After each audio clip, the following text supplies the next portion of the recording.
News Now. Right now. On K5, KGMB, KHNL. And always on HawaiiNewsNow.com. In high definition, live, local, connected. This is Hawaii News Now. Hello, and welcome to Hawaii News Now at 4. I'm Emmy. And I'm Nick. Today we will be covering the issues of gay marriage rights and the construction that Punahou School will soon be undergoing. As the topic of gay rights has risen, the Supreme Court has begun to make their decision on the legality of gay marriage. State lawmakers in Georgia, Texas, South Dakota, and other conservative states are continuing to sway the Supreme Court's decision.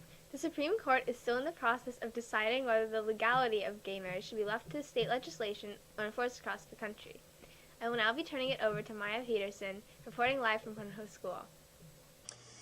We're here with Tim Dyke, a Punahou School teacher, to talk about the controversial issue of gay marriage rights. What are your views on gay marriage? Okay, well, anything I say about this is just my opinion, but I don't really think there's such a thing as gay marriage. I think there's just marriage, and there's gay people and straight people, and I think that if marriage is a set of rights given by government to one set of people, then it needs to be a set of rights given to another group of people.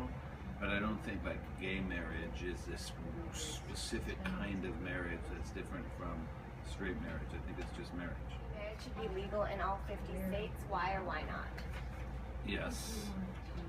And I think the reason why is there are like constitutional protections that all people have access to the same rights, and there are like things that don't have to do with religion or sex or anything like that that are connected to marriage, like the right to inherit your partner's money after they die, or the right to visit your sick partner in the hospital, that are only given right now to people in a marriage if they're opposite sex. And to me, it's just equally fair that that be given to people in a marriage no matter what their gender is. Why do you think it's such a controversial issue in America?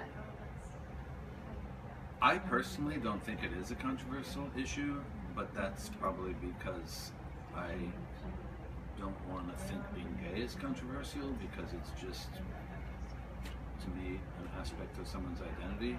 But I mean, anything that deals with love and sex is personal, and so personal issues become things that people hold on to and care about, and then that creates controversy. Wow! Thanks, Mr. Dyke and Maya. Now here's Rachel with Chaplain Scott, the chaplain for the Academy at Punahou School. Chaplain Scott, thank you. Good to be here. Yeah, so we're going to ask you some questions about same-sex marriage in America. Okay.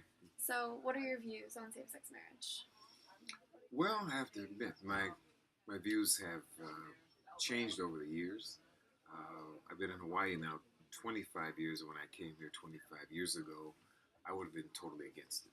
Yeah. At this point in my life, sitting here in 2015, I support it. I support I'm glad that Hawaii has made moves in that direction, and other parts of the country has also. So, do you think that all 50 states should legalize same-sex marriage? Well, yeah. I mean, I think that if you're married in Hawaii, you should be identified as married in Iowa. You know, if you move to Iowa and you go to Iowa and then you're not recognized as a couple, that's pretty rough, you know. And you never know where life will take you. So for jobs or movement and opportunity and exploring new things, yeah, that'd be good. So why do you think there's so much controversy? Well, I think that just like I was some time ago, I think people have, for a number of reasons, either through their religion or through their upbringing, through their family traditions, or bad experiences they've had, that they just haven't been able to get with that. It's just not something that they can embrace. And as I said, it took me a long time to also. And it actually just grew, and then I met people, and I got more involved with gay community and understanding what was really happening, and knowing that people love each other because they love each other, not because of anything other than just the fact that I love this person. So why do you think people think that gay marriage affects their lives? Well, I believe that by some of our old beliefs, we believe that association, if you're fearful, fear does a lot. And as a fearful person may believe that if we're near each other, then I'm going to impact you because I'm near you with what I have. It's almost like, sad to say, it's almost like some people think, well, if you catch a cold, you can give it to another person. And that may be an way too simplification of it, and I don't mean to belittle it that way. I mean that some people truly believe it's wrong, and they believe that the Bible says you shouldn't, but then they also feel that if gay marriage is legalized in their community, that it will affect vulnerable children or those who may be considering their lifestyles. They really do believe that it'll impact them that way. And so it's almost as if people think it's contagious, which is kind of weird, but that's just my So more that, like, you can become gay rather that you're born gay. Exactly. Yeah. Okay. So do you think if gay marriage became a norm in America, things would change? And if so, how? I think that it would be, I think it could change a lot of things. I think it could change the way we just treat each other on a general basis. That people would be more, I think, easy with each other and accepting across the board. In other words, like as we talk about Dr. King, he wasn't fighting just for civil rights of black people at that time, but you could extrapolate it to Japanese people. You could extrapolate that into people of all colors. Then you could extrapolate that into now, he would probably be fighting for people for rights to marriage, whoever you want to marry. Equal rights. For equal rights for everyone. So that's why I think that the impact is such. So do you think pastors who are against gay marriage reserve the right to be able to turn away people? Yeah, I think so. I mean, it's once again, this is a world of choice, and we go to the faith piece of it. We're people of choice, and we can choose to do what we want to do. We can choose to be who we want to be. And I think if a person says they're against it, then they shouldn't, because then how could they do it in a loving way? Yeah. I've performed tons and tons of weddings. I just heard from a couple. The first couple I married, like in '93. Okay, when I came to Hawaii, and I just heard from them today. And at one point, when they lived in Hawaii, I renewed their vows every year. And then when they moved to Oregon, they flew me out to Oregon a couple times to renew their vows. So what I'm saying is that it should be done with joy. So if I can't feel joy with them, then am I just signing this, stamping it, and saying, get out of here? I mean, there's nothing with that. And that's for heterosexual couples and gay couples. There should be joy and some compassion and some love for them and some hope for them. And if I can't feel that for someone, then I shouldn't be part of that union with them. I shouldn't be. Thank you, Rachel, for the lovely insight from Chaplain Scott. Now we will hear from students at Punahou about their opinion on same-sex marriage. Here's Rachel reporting from Punahou School. What are your views on same-sex marriage? Well, I personally don't really have any preference at all, or I don't really have any views, but I just let them do what they want to do. So do you think it should be legal in all 50 states? Yeah, because it would be nice to have a unified opinion on something, and yeah. So why do you think there's so much controversy? Probably because of the different religious views and cultural views, political views, just, I don't know, a bunch of different people are they have different views. What are your views on same-sex marriage? It's okay. It's fine with me. Yeah. Okay. Do you think it should be legal in all 50 states? Yes, it should be. Why? Because people have the right to do what they want to do. So why do you think there's so much controversy? Because in the Bible, marriage is man and woman. Now in local news, Punahou School has started a multi-million-dollar project scheduled to be completed by 2021. The project includes the demolition and reconstruction of the Winnie units and Barwick Playground. Punahou plans to renovate both Ng and Cook libraries, trying to give the campus a more college feel. Here's Sam Stultz with the president of Punahou School, Dr. Jim Scott. Thanks, Nick. I'm here with president of Punahou School, Dr. Jim Scott. Dr. Scott, what exactly is the new construction plan for Punahou School? Well, to answer that question, you have to have just a bit more context. Essentially, we've been rebuilding the K through 8 part of the school. We started with the middle school, then we went to kindergarten and first grade. And so what we're seeing now is the last phase, which is grades 2, 3, and 4, 5. Okay. And so the construction plan is focused mainly on finishing the renovation of the Winnie units in Castle Hall. But we've also going to extend it so that we hope it's going to include a renovation to Cook Library and also expanding the amount of open space and field space in the middle of the campus. What is the mission or design concept of this project? Well, the mission is to improve teaching and learning spaces. So the Winnie units were built, which currently houses grades 2 and 3. They were built like in the late 40s, early 50s, when after World War II, the president of the school was consolidating the junior school back on campus. So it had a low budget, kind of a minimalist design, but it's done a great job of housing a lot of kids for the last 60, 65 years. So I think it was time to refresh that and renovate it. At the same time, Castle Hall was built at the turn of the last century as a girls' dormitory. And it's been housing 4th, 5th, and 6th graders, since the late 50s.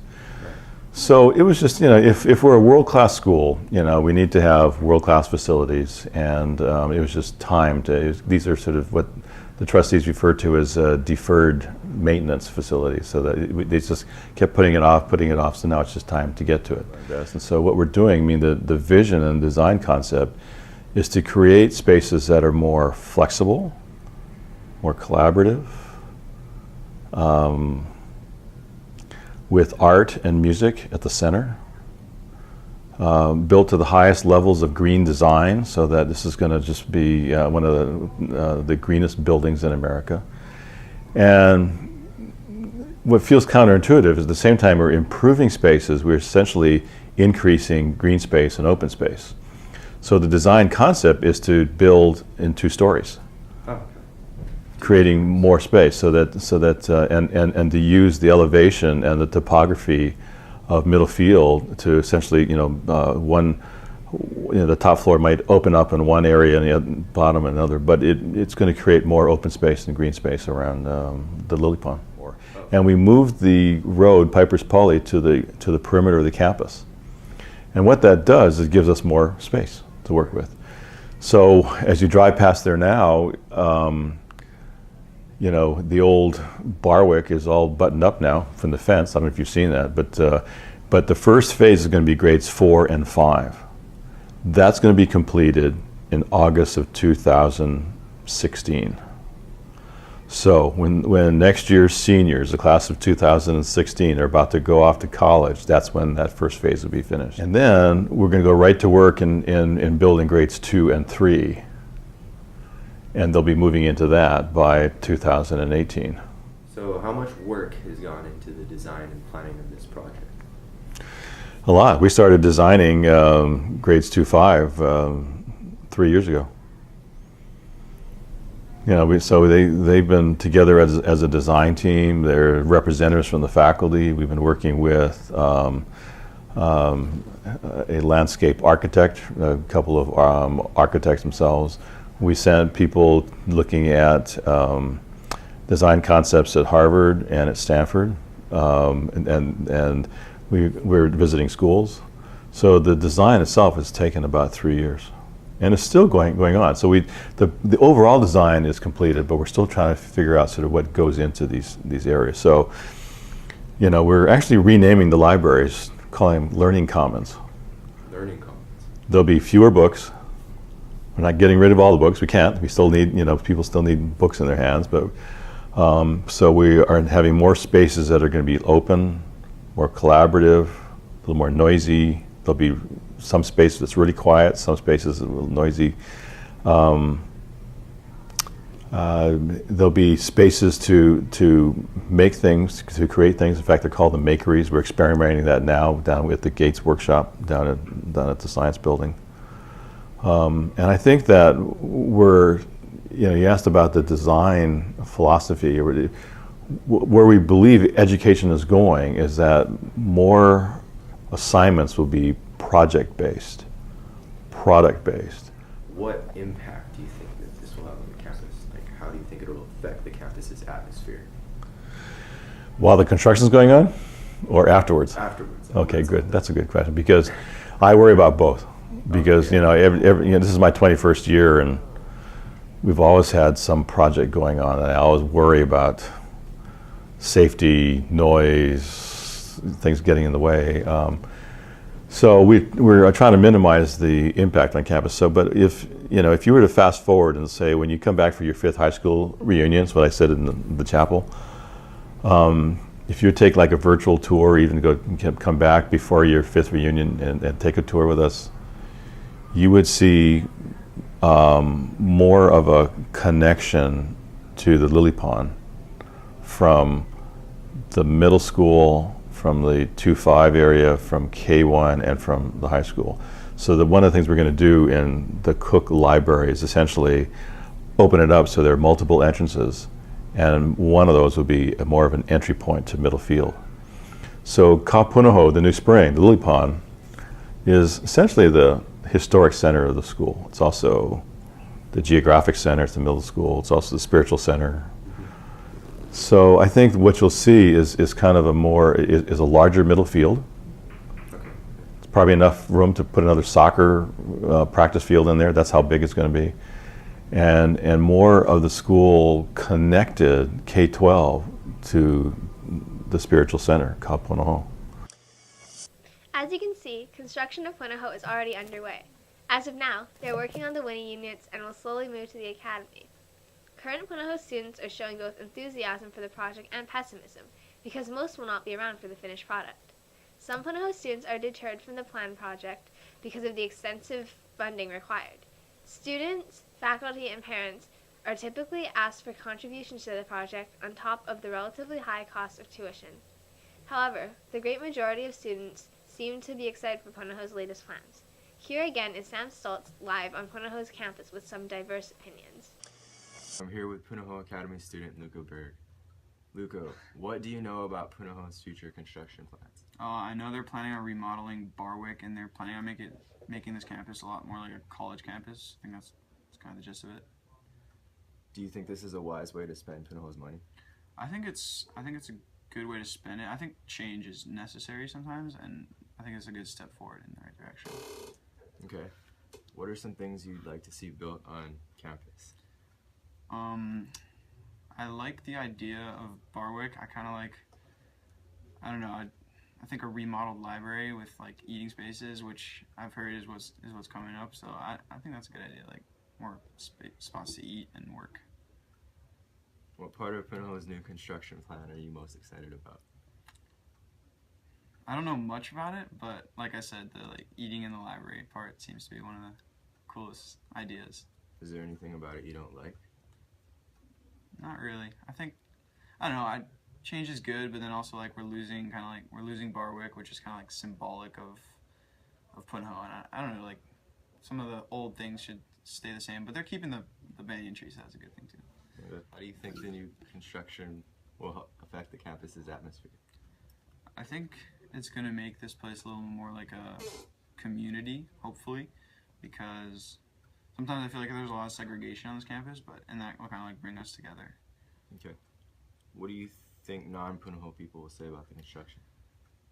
I mean, we are spending a lot of money, and people do think that like we're a rich school, and it's going to like show because some of the stuff is going to look really modern and expensive. But I think they'll also respect us for like bringing this change to like high school campuses. It's going to look really cool too. So yeah. I'm here with Punahou Academy student Kristen Day. Kristen, what do you know about Punahou's future construction plans?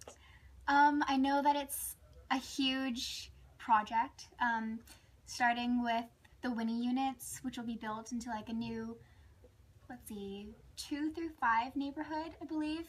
And they've already started construction. I actually walk past it every day on the way to dance.